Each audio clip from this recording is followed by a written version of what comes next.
listening to Proof Text, a Glossa House podcast by Dr. T. Michael W. Halcomb, Dr. Frederick J. Long, Dr. Mario Melendez, Dr. Jennifer Noonan, and J. M. Smith. Welcome and enjoy. Hello and welcome to Proof Text. I'm Michael Halcomb and I am here with Fred Long. Fred, how's it going? Hey, good. It's getting cold out there. I've got my Nordic sweater on. Yeah. So I guess it means that it's getting close to Christmas time, Advent. Yeah. It's a great setup for what we're going to talk about today. We're heading into Advent and we're going to switch it up from looking at Galatians for a little bit, and we're going to look at Matthew chapter 2. Kind of get into the Christmas spirit, Advent spirit here. So if you're watching, I'm going to put the text up on the screen and we're going to just talk. Some of you may even be preaching on Matthew 2 in the upcoming weeks, so maybe you'll get an insight or two. So here we go. I'm just going to jump right into it. The Greek is pretty lengthy in these first several verses. Matthew 2:1 sounds like this in Greek. Tude Jesu γεννηθέντος εν Βεθλεέμ, tes Ιουδαίας, εν ημέρες Ηρώδου του βασιλέως. Ιδού μάγιου από Ανατολών παραγενόντο εις Ιεροσόλυμα. Yeah, that's verse 1. So, yeah. Remember, yeah. I was going to say with the double nu there, hold it out for a second. The news are a little harder to hold out in Nintendo sometimes. But if you can hold it out just slightly for a second, there's some tongue twisters in this verse. But you also have the Bethlehem. That one's a little hard to hold out the double epsilon. Bethlehem. I think I've Bethlehem. Maybe mispronounced that, but Bethlehem. So, anyways, yeah. What have you seen? Yeah. So, Jesus is part of a genitive absolute construction. So that marks distinctive development. So next step in the ongoing narrative, Jesus is genitive because it's part of a switch subject construction. Focus has been on Jesus. In fact, chapter 1 ended with calling his name Jesus, Yesun. Earlier, we had an explanation of his name, the angel speaking in a dream to Joseph, saying that his wife will bear a son, and you shall call his name Jesus, which is Joshua, right? Yeah. And he himself will save his people from their sins. So this is in 121. So there's been a lot of focus on Jesus, the meaning of his name, the significance of that. And he's also Emmanuel, fulfilling Isaiah. And so now we're going to switch to something else. So that's what we see here happening at the beginning of 2:1 is Jesus having been born. And then we have these in Bethlehem of the Jews in the days of Herod the king. So we're having all these prepositional phrase qualifiers, like where he was born, what time frame he was born. And then we have the main sentence, idu, set off by an idu, which means behold. And then you have magu. What are magu? Well, these are astrologers from the east. Were setting out to Jerusalem, or I guess arriving at this point. They were arriving, or they arrived, aorist tense, para yen oto, is Jerusalema. They were arriving into Jerusalem. So that's verse 1. Yeah, so a lot of focus on these astrologers, these magi, as they're translated, or wise men or something.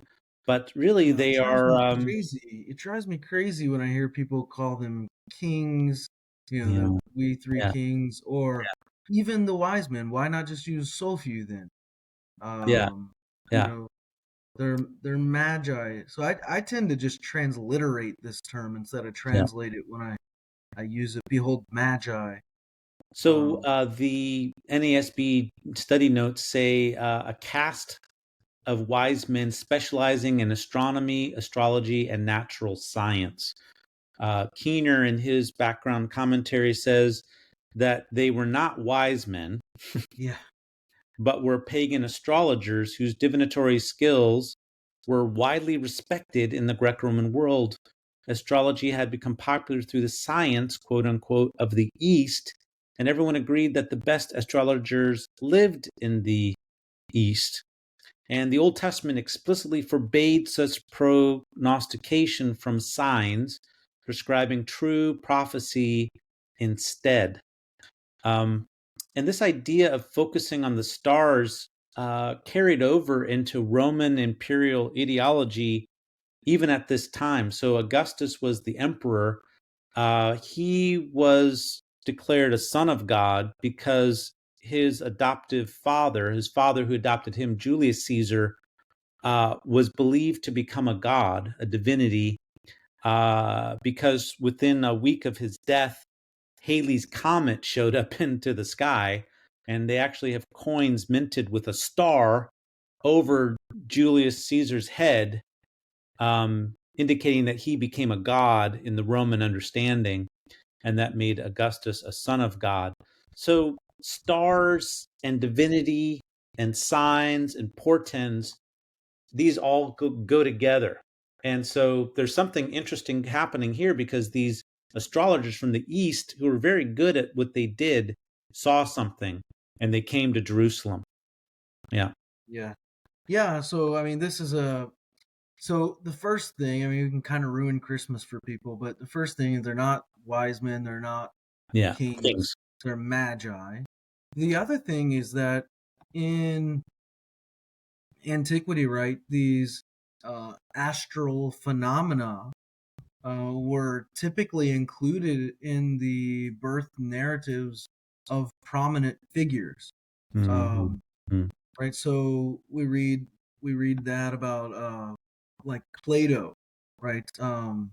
That like you have this stuff happening on uh, in conjunction with his birth, right? There's all kinds of things that um, Yeah.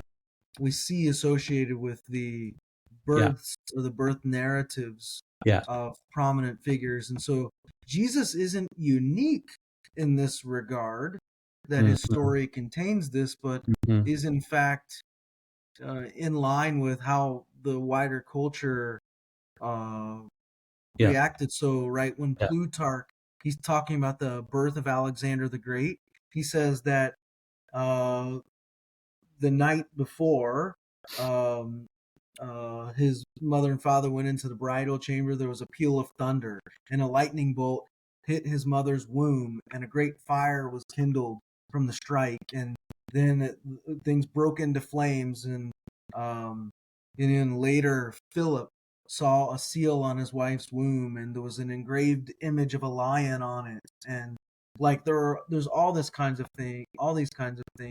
The birth of Augustus, um, you know, similar kinds of things that you have.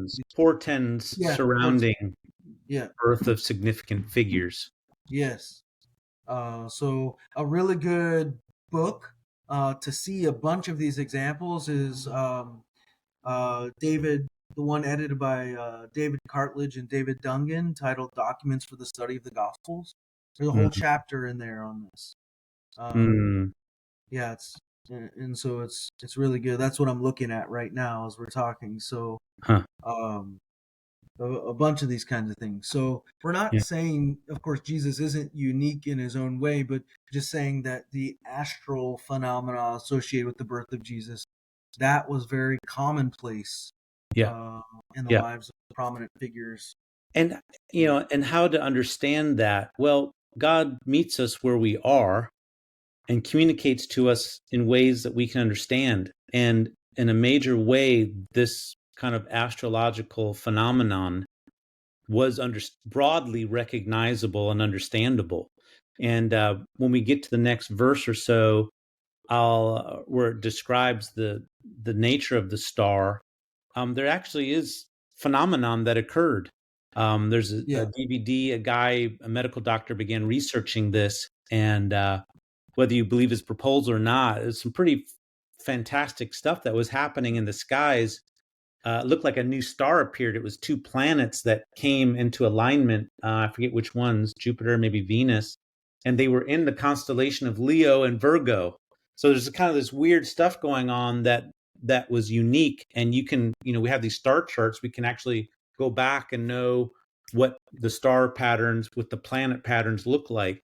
So anyway, his research is pretty fascinating, that indeed there was something kind of unique going on there. It looked like a new star appearing in the sky. I downloaded this software where you can essentially it's like a globe, and you can set your location, and then you can also you can set your date range or your date.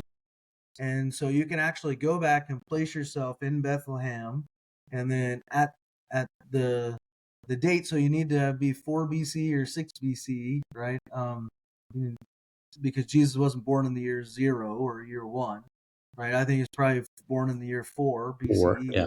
And then this is where you have these planets aligning like this. So it's pretty incredible. So I agree that this actually did happen.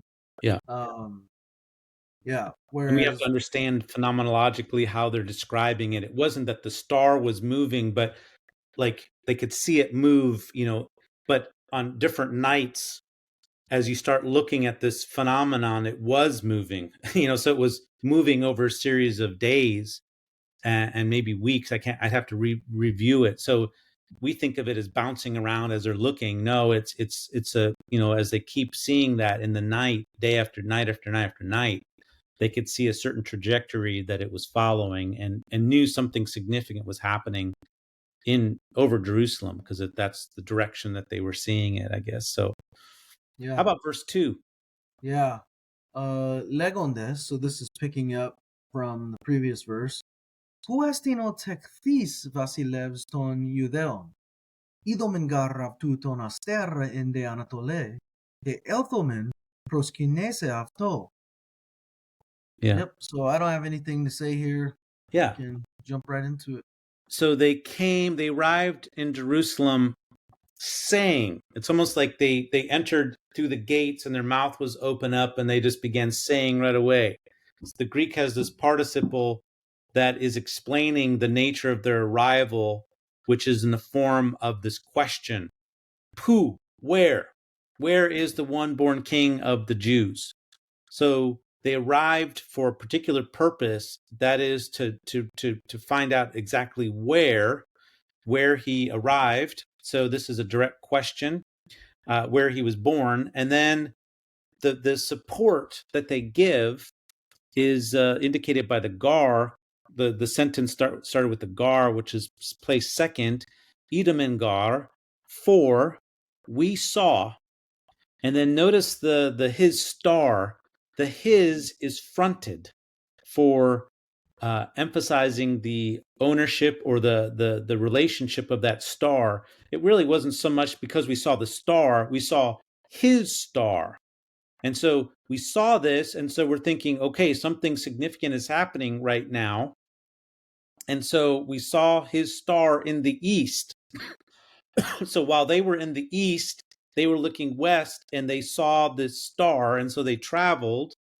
And so I think in the east is indicating where they were when they saw it. And then it says, and we came to prostrate to him, to give homage. So the proskunese is often translated as to worship, except this worship often had, obeisance, homage. So they're coming to pay political homage to this king. This is what you do to a superior, is that you bow down. So it's unfortunate that this is translated as worship, because like we overlay our modern conceptions of worship when actually this is an act of homage to a superior, one who is a king. Yeah. So is there, other than just like fronted for emphasis, is there a grammatical term for this avtu being preceding tonasterra? Is there another name for that or no? Well, I call it fronted. I think it's for effect when you want to stress that person in relation to the head noun. So when you want to stress the ownership or the relationship of the genitive, you can put it first to do that. So again, I think there's a distinguishing, it's not so much about the star, it's about what the star indicates. It's about him. And so it's his star. So it's interesting too, because we often read this as we saw the star in the east, his star in the east, as if the star is in the east. But you're suggesting no, that we saw while we were in the east Mm-hmm. his star. Mm-hmm. And Yeah, I think I think there's some ambiguity there. I would suggest that they saw it in the east. That's where they were traveling from. Yeah. Yeah, that's kind of interesting. I mean, so that this already several things like the correctives to the narrative that we have. We didn't say in verse 1 anything really about King Herod either. We kind of skipped over that pretty quickly, but Yeah. the whole Herod thing, there's a lot to say there. Verse And 3, we'll get to that. Yeah. this of course is the Herod the Great, not Herod Antipas, who is For Herod the later. Great's one of his sons. So Magi is not wise men. The Magi saw the star while they were in the east. They didn't see the star in the east, right? So there's a couple things. The Magi are also not kings. I mean, that's kind of an interesting tradition that they were kings. But yeah, let's look at verse 3. Mm-hmm. And we begin with Acusas deo Vasilev Herodes, et arachne que pasa Hierosolyma metaftu. Hierosolyma, that's a hard word for people to get. Yeah, yeah. I struggle with that one. Remember the iota when it begins a word like that as a Y sound. So hierosol. So there's our emphasis. Hierosoluma. Hierosolyma. Yeah, Yeah. that helps a lot. The Hierosoluma, that makes it real easy to that initial iota as a Y sound. That'll help me out a lot. Hierosoluma met of two. You can get a little more U on your upsilon there, but we also didn't say anything about sort of the meaning of the word Jerusalem either. So Well, I mean, we'll have chances to, because now we're, all Jerusalem was with him. Yeah. So verse 3, next step is a de, next development.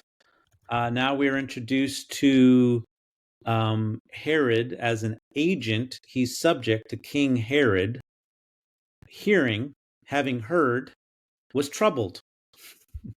And King Herod, having heard, was troubled, and all Jerusalem with him.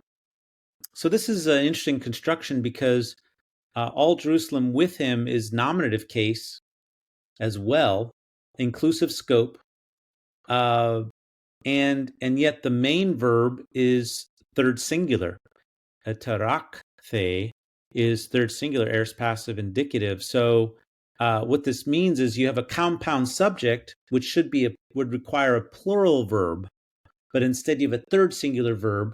And what this does is it places stress on Herod as the main one concerned, although others were concerned with him. He's the main agent and actor here, and we're going to see that that's the case in the rest of the narrative. So there's like a contrast that's going to be set up between Jesus and Herod. Each are having the name king slapped onto them, attributed to them, and so that's what's at issue. Now, the same construction where you have like the subject with a third singular verb, and then you have other people that are also subjects because they're in the nominative case. This happens not infrequently with Jesus and the disciples. Right. And again, it's a device to stress that he's the main guy in view here, and there's others who are kind of attached to what he's doing. But the verb is being controlled really by the singular main character, Jesus.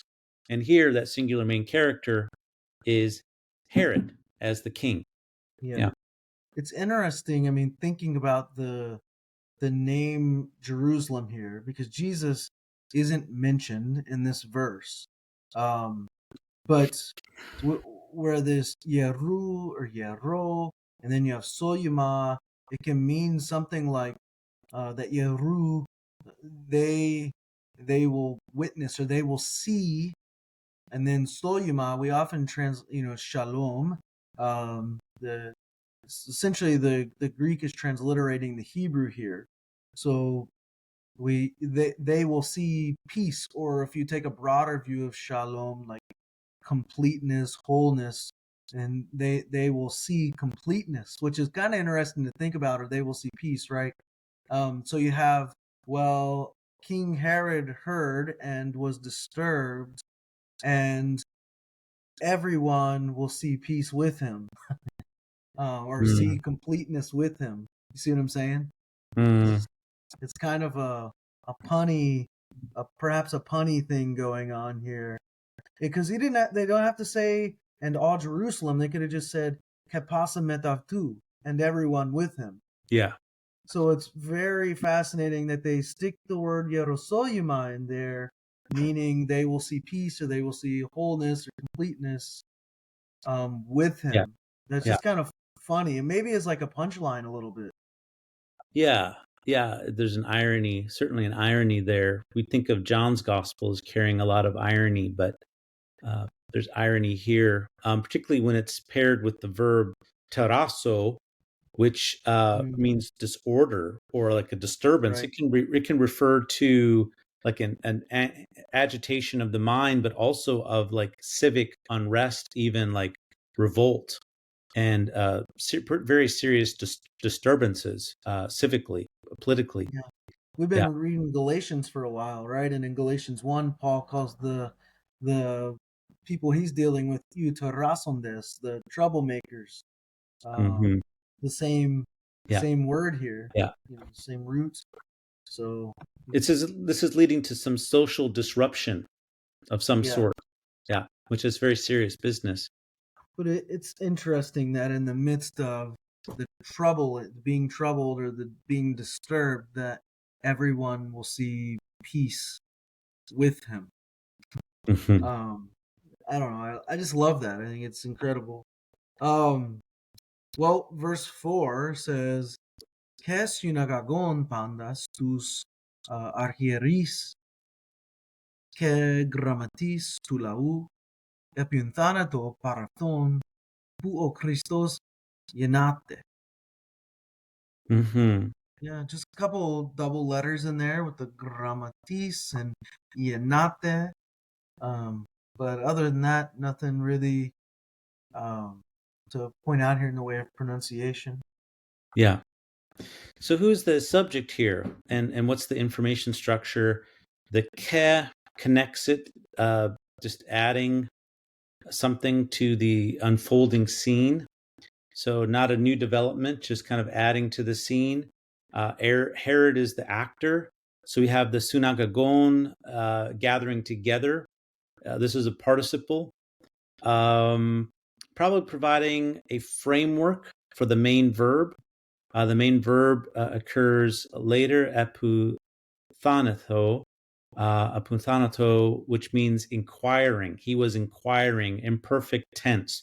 So he was gathering as a framework to inquire, and was inquiring. So having gathered all the chief priests and the scribes of the people.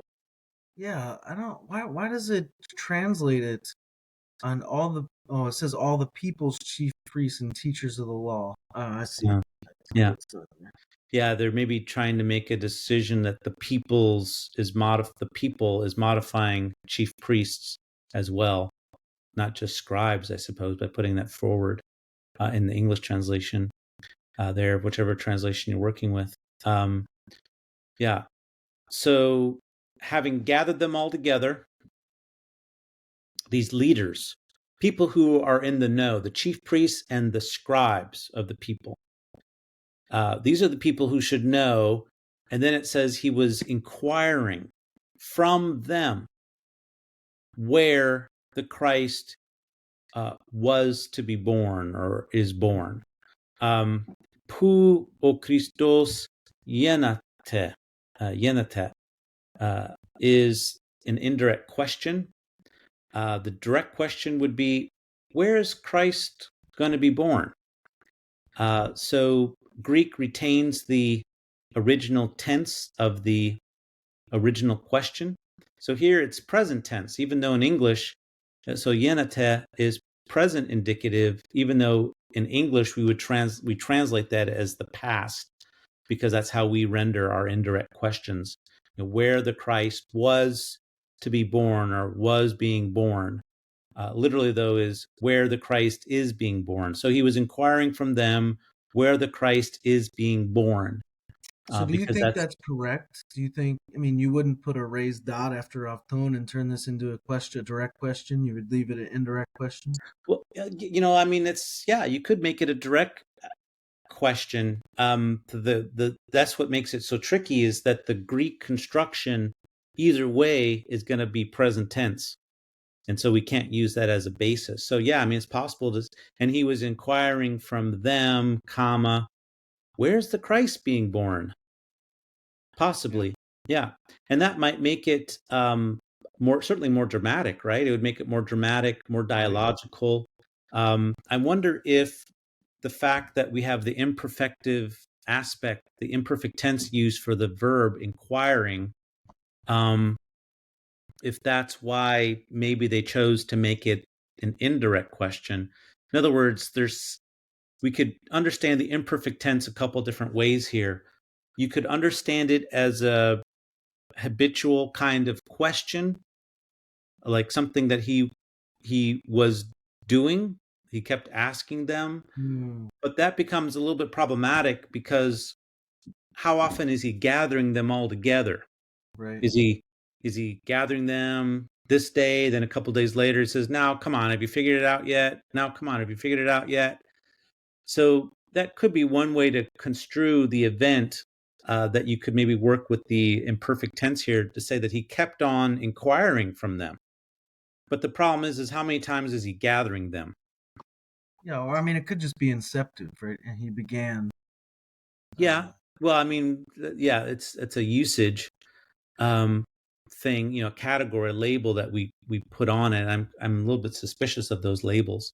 The other way to understand it is that the imperfect tense opens up the scene about what is going to come later. In other words, this is kind of opening up that this is going to be a subject of focus in what follows. And indeed, that's what we have. Verse 5 and following is an explanation of what that looks like. So it could be a forward-pointing device in the narrative.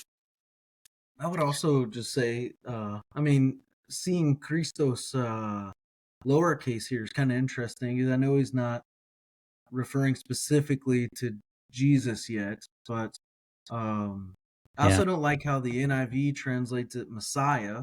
There's a word for Messiah, Mm-hmm. Messias in Mm-hmm. Greek, Mashiach in Hebrew, but this is Christos. It's not Messias. And so, he asks him, "Where's the Anointed One to be born?" That's what Um, Messiah means, though, right? As anointed one. well, I don't necessarily think so. I think they carry different connotations. I think Anointed One carries a different connotation than Messiah. It's just But nuance. but isn't Nuance. Messiah the Hebrew for anointed one? Mashiach. Mashiach. Yeah. Yeah. So Whether that's the same, whether that's interchangeable with Christos is what mhm. is. is Messias interchangeable with Christos, and Yeah. is Mashiach. What is the word for anointed one in Hebrew? That's a good question. But I either think way, I it's think the Greek is parsing that out in a specific way. So that something is being conveyed with Messias, whereas something maybe different is being conveyed with Christos. well, we're not even translating. If we say, "Oh, Christos is Christ," we're not translating that. We're just transliterating that, Right, but and that I makes it think seem like a name, and that's it's why a it's capitalized. yeah, it's not a name, but it's a title. Yeah. And what's the Anointed best one. word to get that across? Yeah, I think anointed one. And then when Messiah is used, Messiah, um, Okay. that's And that construes it more in terms of Jewish messianic expectations. Yeah. I think this is being studied now. I think I saw a recent monograph or something looking at this. How would the pagan world have understood the anointed one? hmm, Yeah. yeah.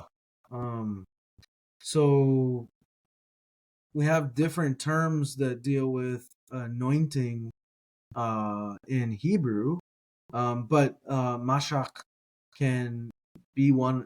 Mashach, Mashiach definitely can carry that sense of anointed. But we have numerous. We have Nasak, Suk. We have what else? Asuk, um, Yitzhar, Yitzhar. So there are different terms in Hebrew that convey the idea of anointing. Mm-hmm. So, anyways, Yeah. I think leaving it as Christ is a little bit problematic because, like you said, we tend to think of that as a name. Using Messiah is a little bit misleading because we already have a Greek word for that. So, anointed one seems to capture it, but Is this yeah, the first time that Christ has been mentioned? I'm we can looking up look. and I'm only seeing Jesus before. I mean, like in the narrative, in the Um, genealogy. Yeah, you have the genealogy of Jesus the Christ. yeah, That's kind of a narrative Matthew statement. 1:1. One is that 118. 1:1 has it. Yeah, 1:16, yeah, 1:17, yeah, 1:18. 118. But once the story gets going, this is the first time in the narrative world of the unfolding story that Christ is used. So that seems significant to me. And that would seem to suggest, since he came asking about where is the King of the Jews to be born, verse 2, that Christ is a referent to that king. It is Yeah, definitely a kingly I title. agree. Yeah, Yeah, yeah, and yeah, it was the prophets, priests, and kings, right, who were yeah, anointed. So yeah, yeah. that's another reason I think holding off on translating Christos here as Messiah there's a good reason for that.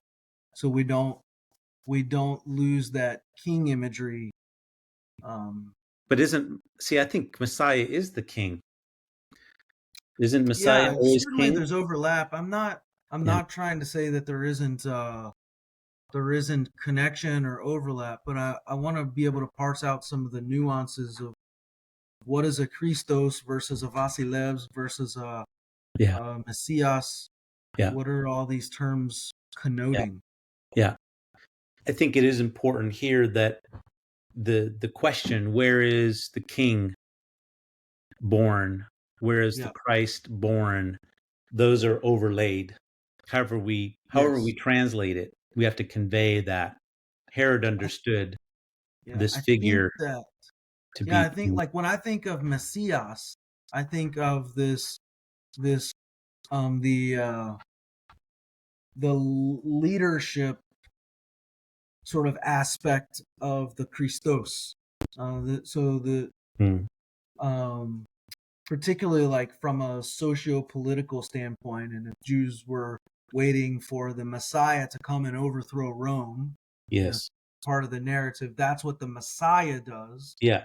Whereas the king rules, and this Christos, the anointed one, is the one who has been proclaimed king. Right? Yeah. So it's capturing a different function of who Jesus is. I see. So in other words, Christos for you is broader than just this political understanding, but clearly Herod and the leadership in Jerusalem were agitated and concerned because of the political nature or implications that they feared, right? Yeah, absolutely. Yeah. Yeah. Well, I got a parting shot. Yeah. Speaking about fear, from Saint Teresa of Avila, let nothing disturb you, let nothing frighten you. Everything passes away, except God alone is sufficient. All right. Well, thank you for that. And thank you all for watching and listening. We appreciate it. We hope that you have a great Advent and Christmas season. And until next time, aloha. Interested in growing your ancient language skills but not sure where to start? Glossa House can help. From illustrated readers and short stories to lexicons and grammars, Glossa House offers a variety of resources for beginning, intermediate, and experienced ancient language learners.